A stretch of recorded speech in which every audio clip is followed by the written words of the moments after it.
Day 1, June 5th, 1982. We leave MSP Airport and arrive in Los Angeles. It's my 34th birthday. This is the first leg of a 3.5-month journey that will take David Husom and Anne-Marie Rose through 24 cities on 3 continents. It'll quite literally be a trip around the world.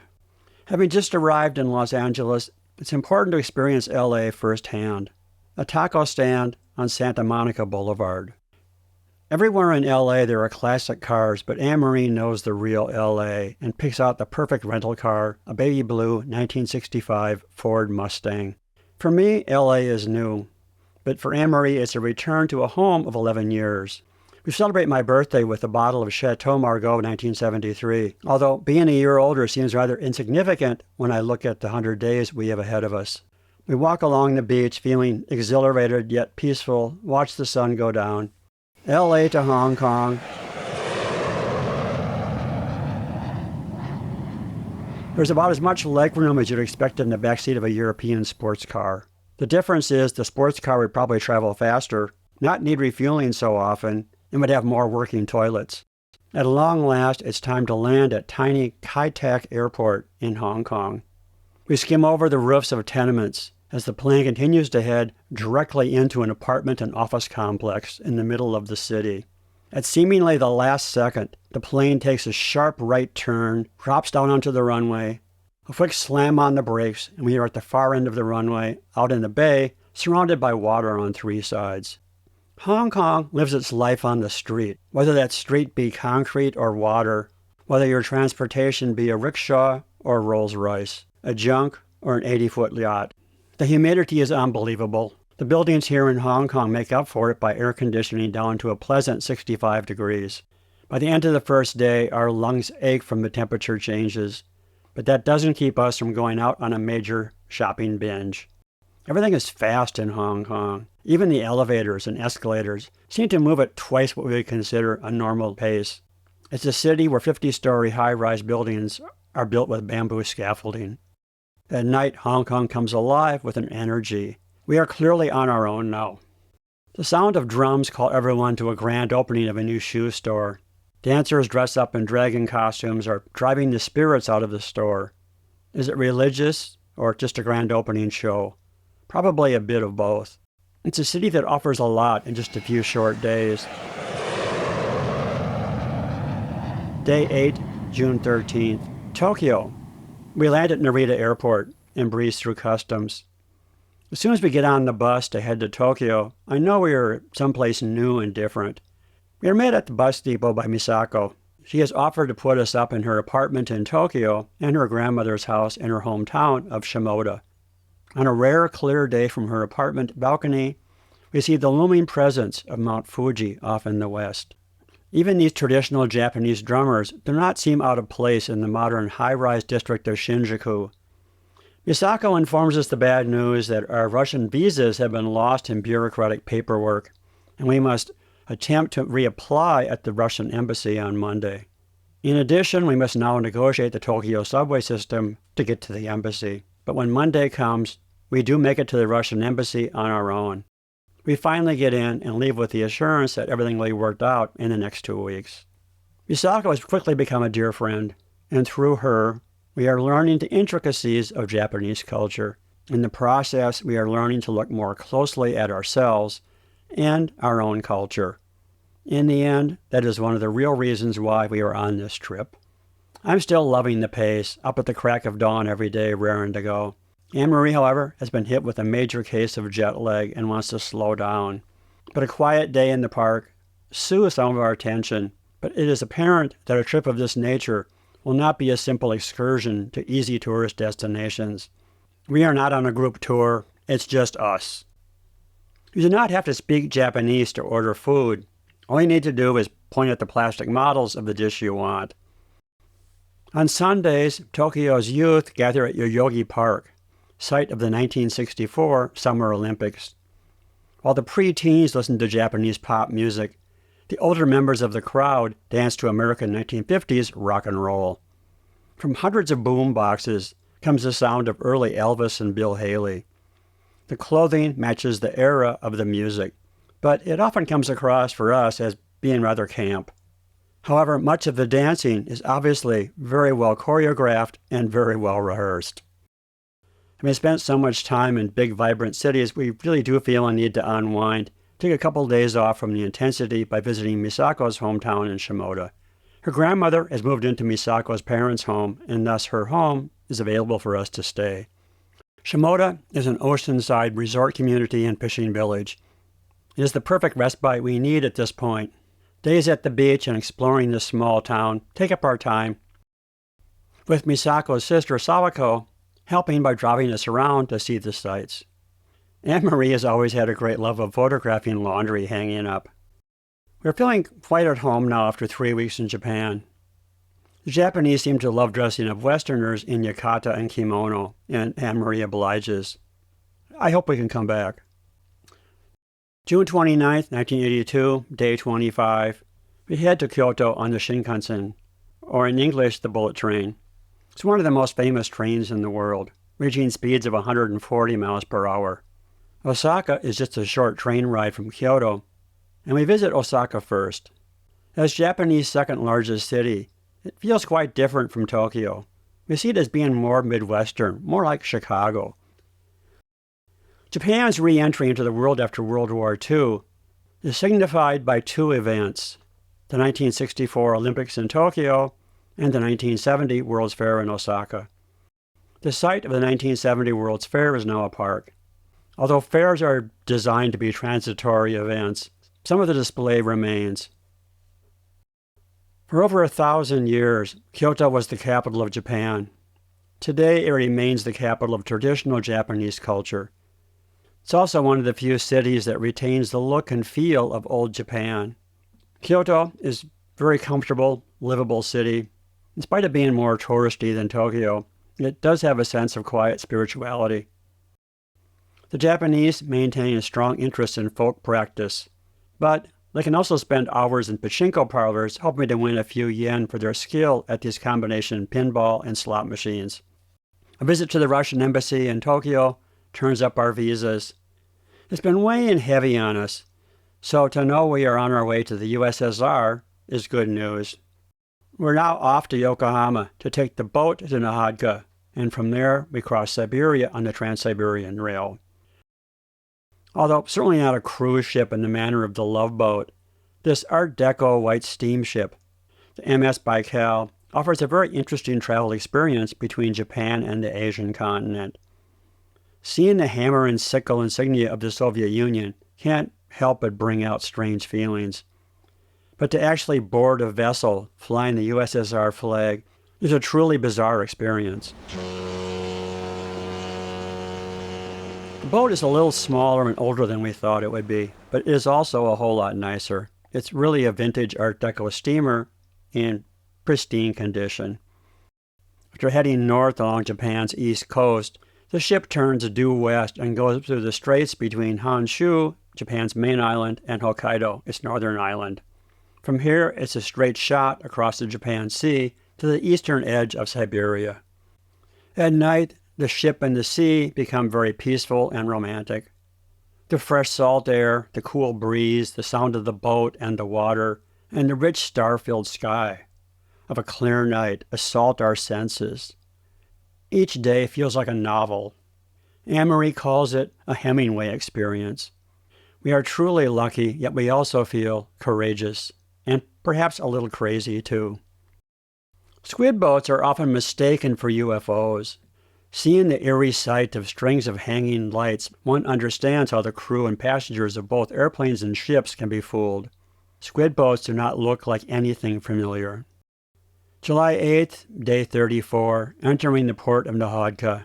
Nahadka emerges from the fog in its very interesting city surrounded by lush green hills and dominated by lumber mills and shipyards. The city is modern and has no hint of Americans' preconceived notions of Siberia.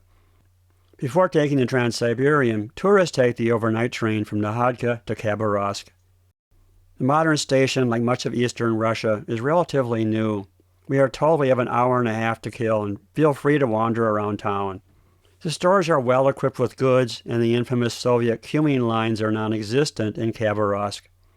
We have no restrictions, no guides, and no one following us. We freely wander the streets, looking at shops and taking photographs.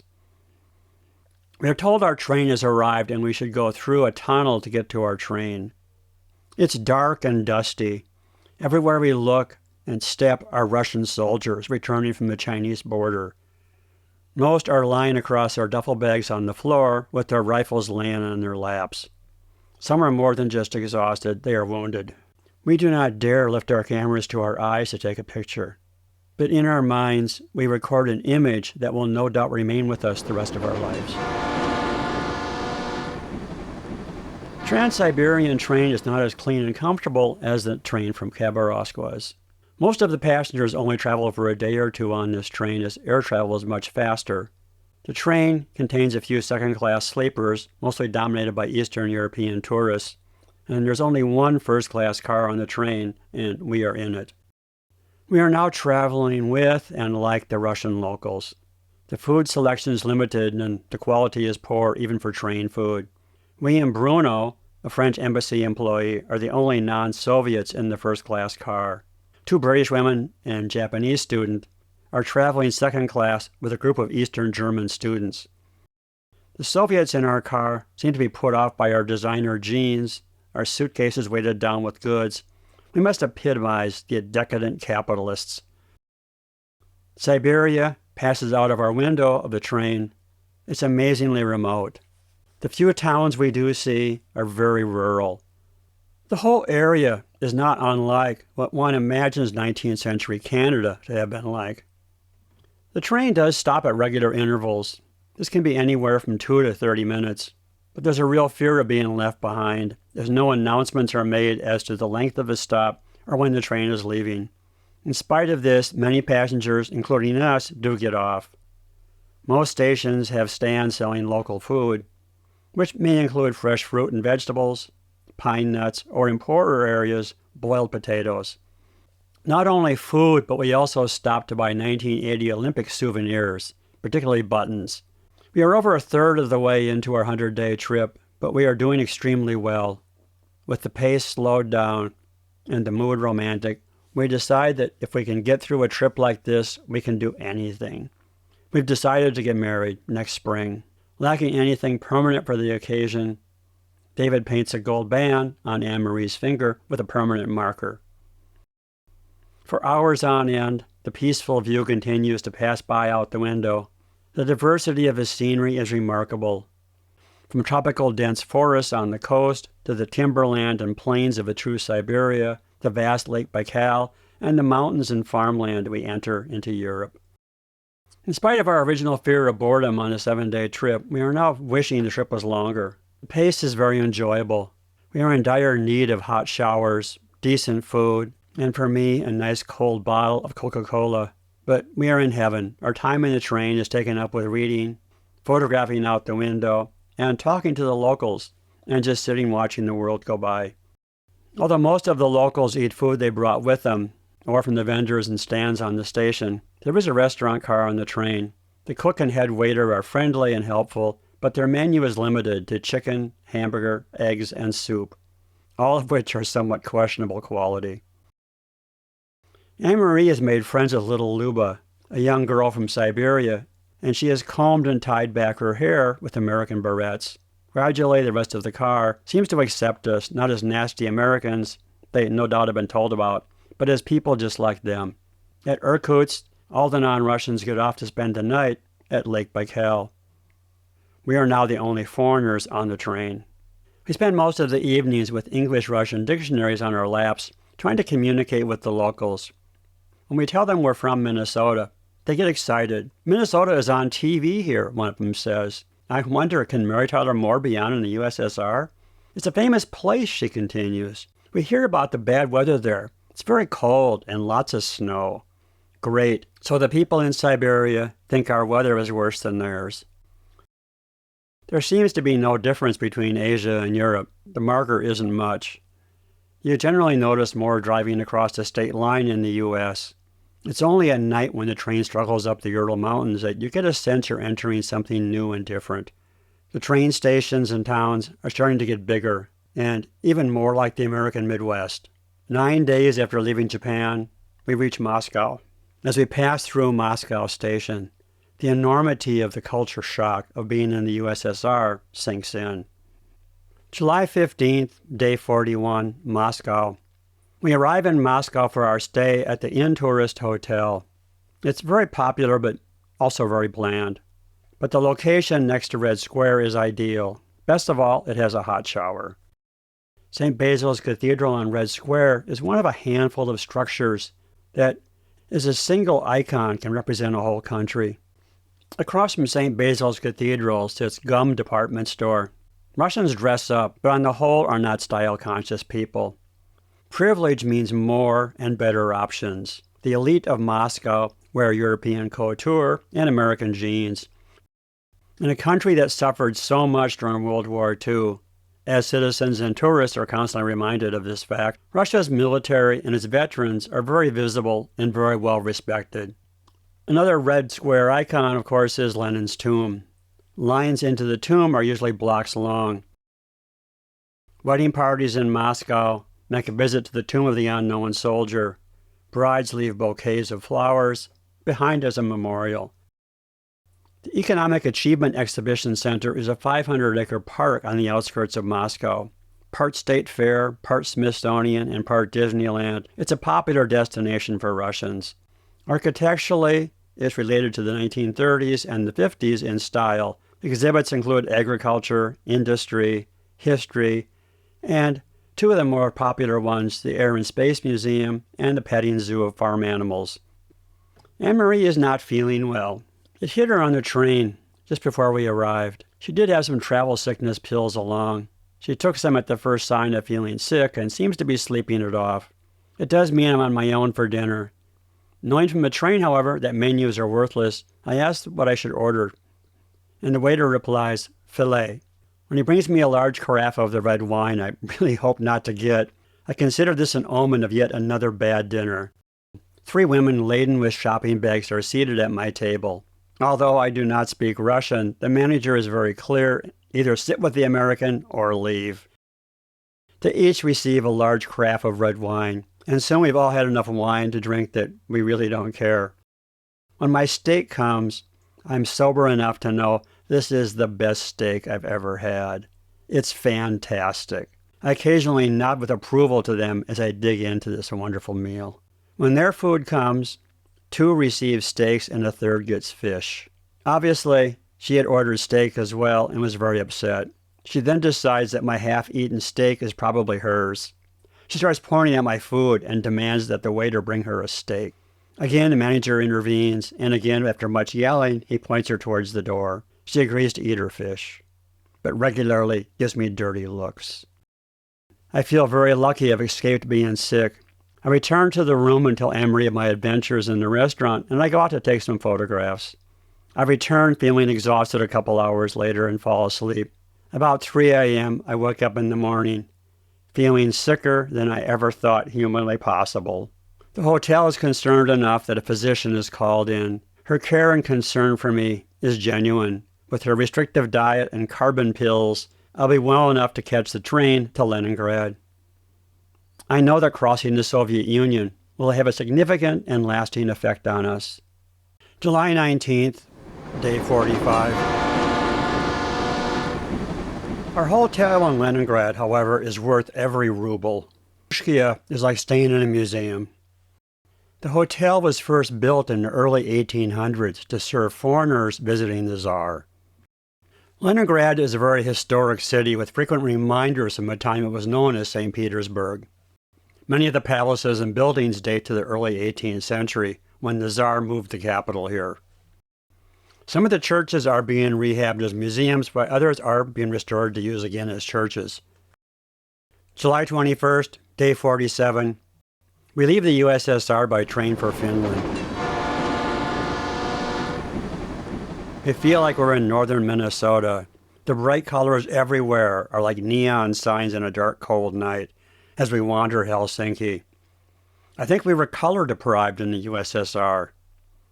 For Anne-Marie, 2 days in Leningrad and 2 in Helsinki are not enough. In principle, I agree, but I do not see an alternative. We must keep moving. I must go to Brussels, Paris, and London after we leave Scandinavia. We decide to put off a decision for a while. In the evening, we board our ship for a night cruise to Stockholm. In Stockholm, we make our way to Anne-Marie's cousin Marit's apartment. She just finished college and is taking the summer off before looking for a job. Parts of Stockholm have remained unchanged for over 200 years. Gamla stan, or Old Town, is an area of narrow, winding streets with old-world restaurants and modern jazz clubs.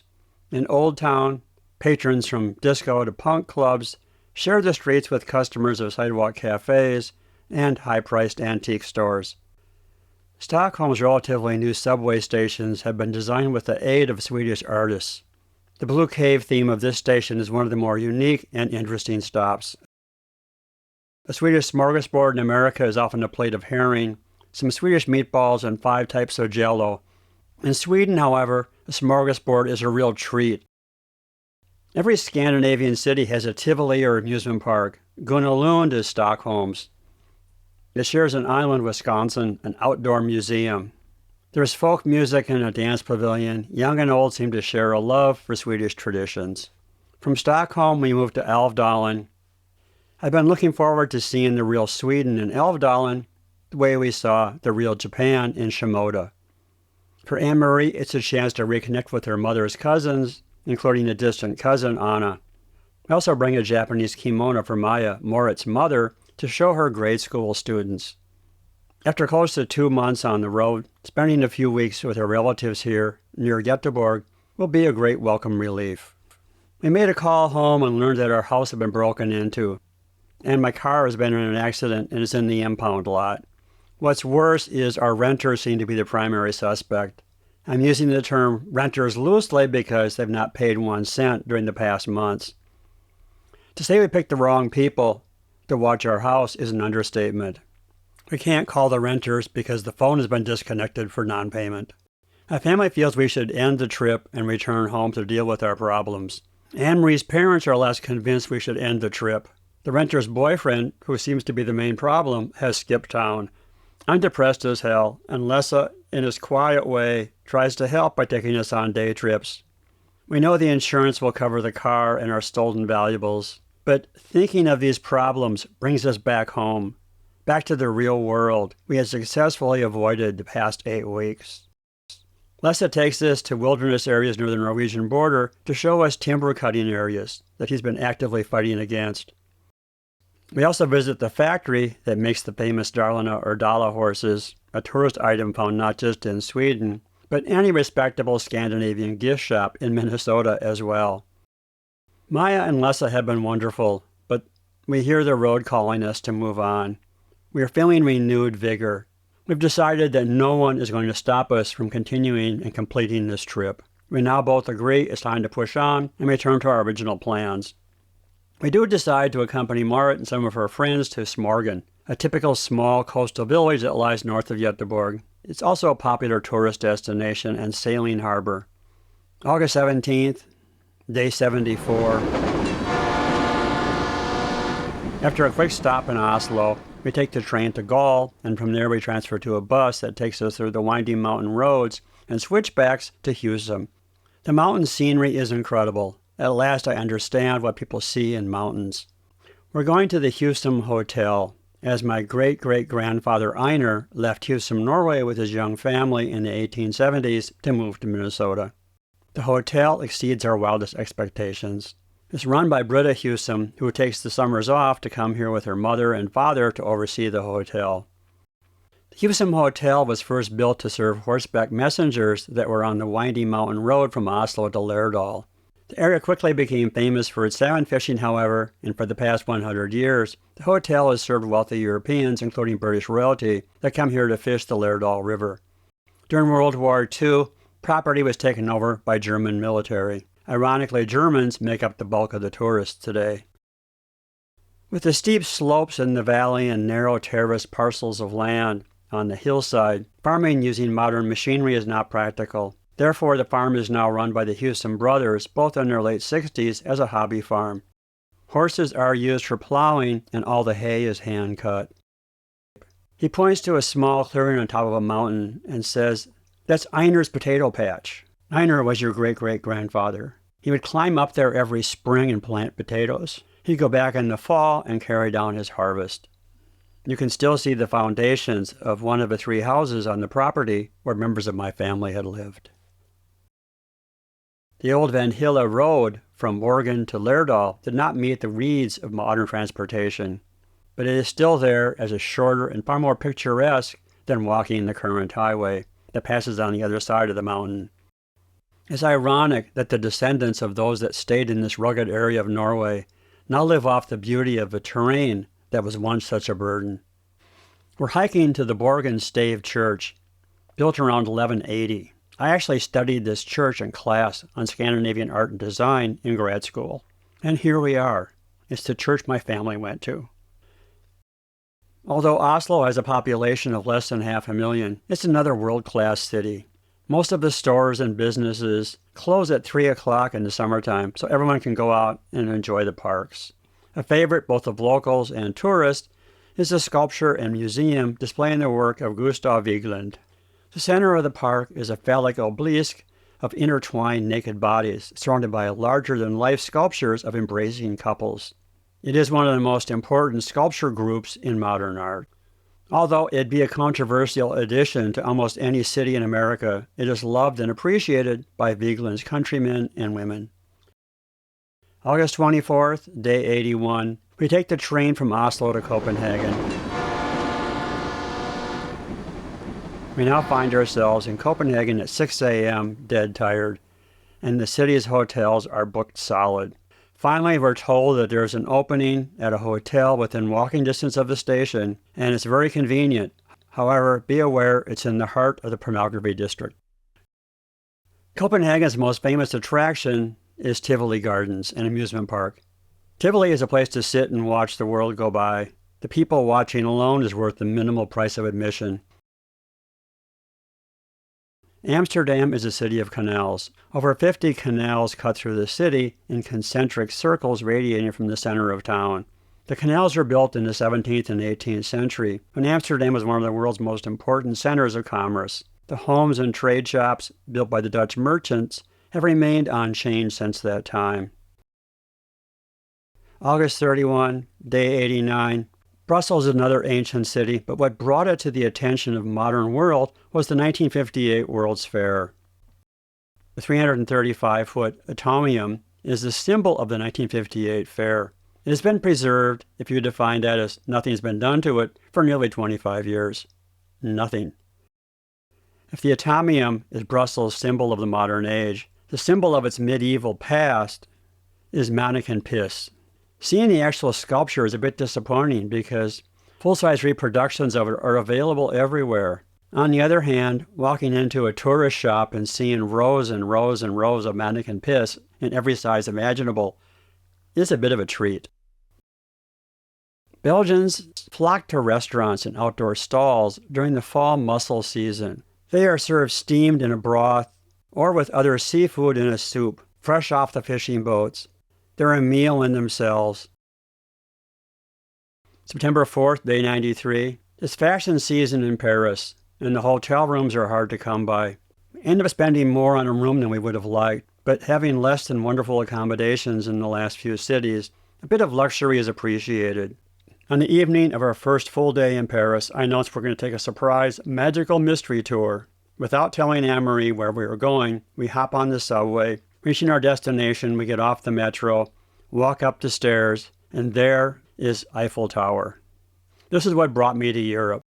This is the image that has haunted me for the past 2 years. This is why 18 months ago I asked Anne-Marie out on a date. I wanted some guidance on traveling to Europe. I had no idea she would be my guide through Japan and Scandinavia, but it is appropriate now. I'm sharing the Eiffel Tower with her. Our friend Mary is in Paris for the summer working on her dissertation. Mary's mother is visiting her as well, so we meet the two of them for supper. After our recent restaurant experiences, we need Mary's help. We're appreciative of her fluent French and her expertise in French cuisine. Food is the best souvenir of Paris, she tells us. We are overflowing with adventure stories to share of our journey.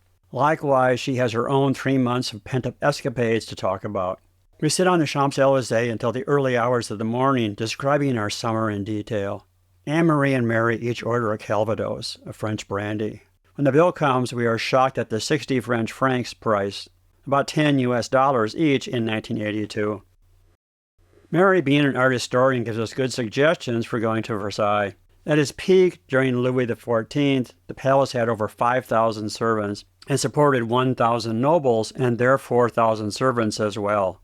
On October 5, 1789, a mob descended on Versailles and demanded that Louis XVI and the royal family relocate to Paris.